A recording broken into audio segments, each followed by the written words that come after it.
Welcome to Extra Throttle House. I'm Thomas. And I'm James. And this is a Range Rover. And I have yet to understand how it's different to the other Range Rovers that we've filmed. Well, this recently. one, I've been living with this. This Yes. has two special letters on it. SV. Yeah, right. Stands for stolen vehicle. Okay. Because they're pretty Yeah. much the most, I think in England you can't even get insurance on them. No, I've seen in Toronto some people that have Land Rover products, they've actually installed in their driveway little bars. Yeah, bollards. The bollards that Yeah. come up behind them at night Well, so that that's you just can't the state. steal them. That's just the state of Toronto, which has just become a place where you can just take a car off a driveway. But as Yeah. a result, I've been really paranoid living with this, and I can't wait to get rid of it, even though it is very nice. A part of the reason is because it's so expensive. Why is it wrapped? It's not a wrap. This is adding to the expense. This is a $13,000 paint job. Whoa! Called Copper Sunrise. Oh. In matte finish. Okay, so just so I understand, so this is a Range Rover SV, It's an SV. which stands So, for special vehicle, and then there's an O. The SV exists within an O, like it's even on the key. SVO. That is a nice key. Okay, so I have seen this before. I understand what this is. Entirely separate facility at JLR. This is where it gets the good stuff. Like a supercharged V8. Doesn't get a supercharged V8. Oh. The old SVR got a supercharged V8, and there was an Right. SV autobiography. But now they've consolidated the names, and they're all just SVs. Right. And the idea is that it amplifies the characteristics of the vehicle that the badge is on. So so how much more horsepower does this have than the normal one? So this came out last year, Yeah.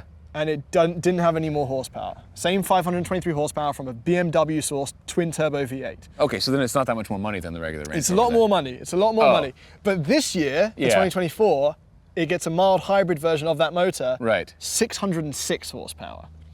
Okay, so that's a lot of horsepower. 83 horsepower more. Fancy paint job. And that- So yes. 130, No, 40 it's grand? 250 grand plus luxury tax What? plus thing. Yeah, so you're over 300 grand. But 300,000. So that's Yeah, like a yeah. Bentley Bentayga price. think about the 0 to 100 kilometer an hour time. Because on the 523 horsepower, this had a 4.6 second, Yeah. and now this is a 4.5.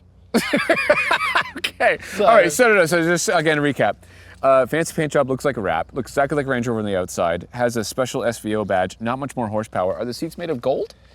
No. Platinum. No. There is special stuff going on inside. Rhodium. though. No, it's just. Is it filled with a rare noble gas? I think it's quite regal. Can I drive it? regal. It does look 23 good. inch It wheels does are look good. I will massive. say. Yeah. Let's go for a drive. All right, here we go. Why is this plastic? That's not plastic. That's part of the SV treatment. It's ceramic. And Range Rover say That's something you'd so- usually find on jewellery. But it's plastic though. Looks and sounds No, it's just like ceramic. plastic. It's Ceramic. Yeah. Okay. So this is the Intrepid theme. You got two themes with the SV. Wait, what? Intrepid or Serenity. Okay. Serenity, I believe, is the white exterior with the gold accents. Okay. So this is the Intrepid. Yeah. And then inside here we have this, I think it's like cloud front Okay. and grey rear. It's a two-tone interior front to back. Oh. Like a Civic Type R. Oh, that is cool. but Range Rover style. But Range Rovers, yeah. Yeah. Okay, let's jokes aside and cost aside, because you have to put it aside because it's so much money you can't even begin to fathom it. Yeah. This is very nice in here. Oh, it's wonderful. Yeah. A change that we've experienced, a change that we're experiencing now since the last time we were in this. This screen, I think, is a bit bigger. Okay. And we've lost the physical HVAC buttons. Oh. They're now in the screen. Oh, well, that's not the right direction. It is annoying. Okay. Okay.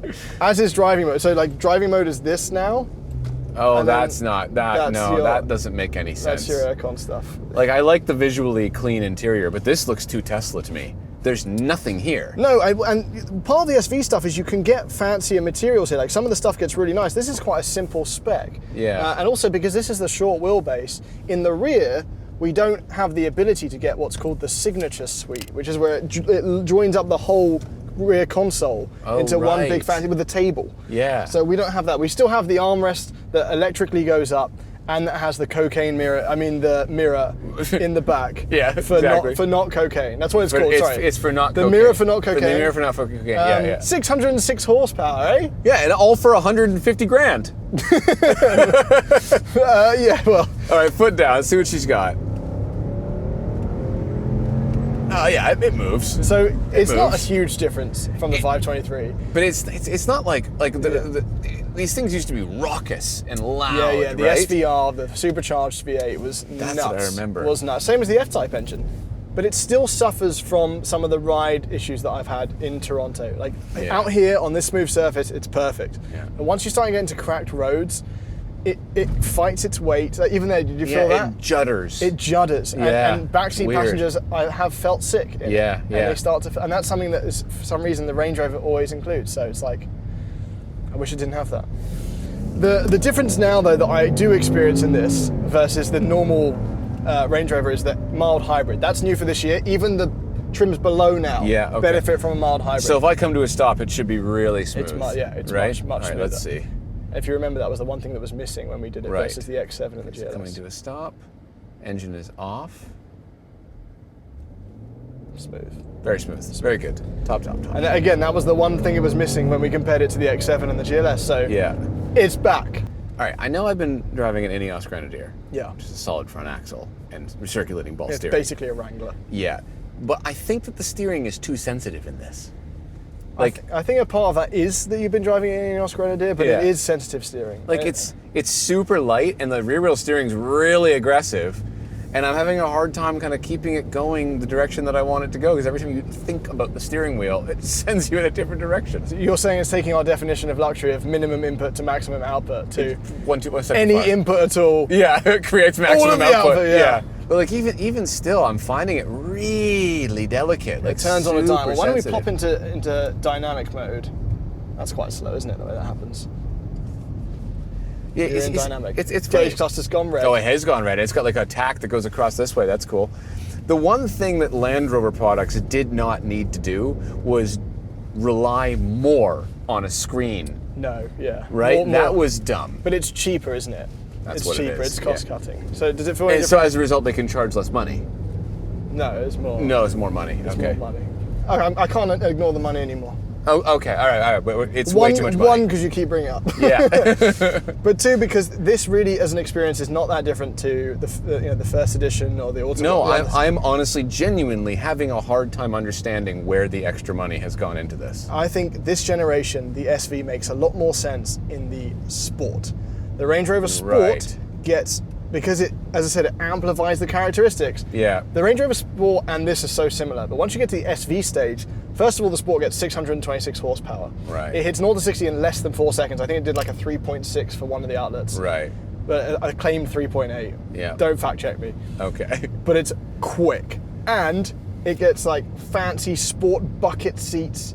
Like Right. I think the Sports SV makes more sense. Yeah, these are extremely nice seats. This is an extremely nice interior. Oh, it's beautiful. Everything is just gorgeous to look at. The stitching, the design, it's beautiful. The steering wheel is a masterclass in luxury steering wheels. But you get all of this stuff in the ones that cost $100,000 less. You do. So what are you doing? Why are you paying extra? Because ceramic. Oh, the plastic. And now it's more power. But it wasn't last year. But it isn't enough more power. No, I agree, and I think that the interior, like if you compare it to the Maybach GLS and the Bentayga, Yeah. the Maybach GLS is a lot more exciting for a rear seat passenger. It's a bit more chintzy, a lot more chintzy, but it feels more theatrical. And the Bentayga's obviously got a lot of. This is definitely more minimalist. Oh, minimalist. It's very It's milky. it's This is for when you pull up in Malibu to the Blue Bottle Coffee and the person beside you doesn't have the SV. yes. That's why this exists. But I'm telling you, having That's this in it. my driveway, I've been so scared Yeah. that someone's going to come into my house Don't blame you. and touch my bum.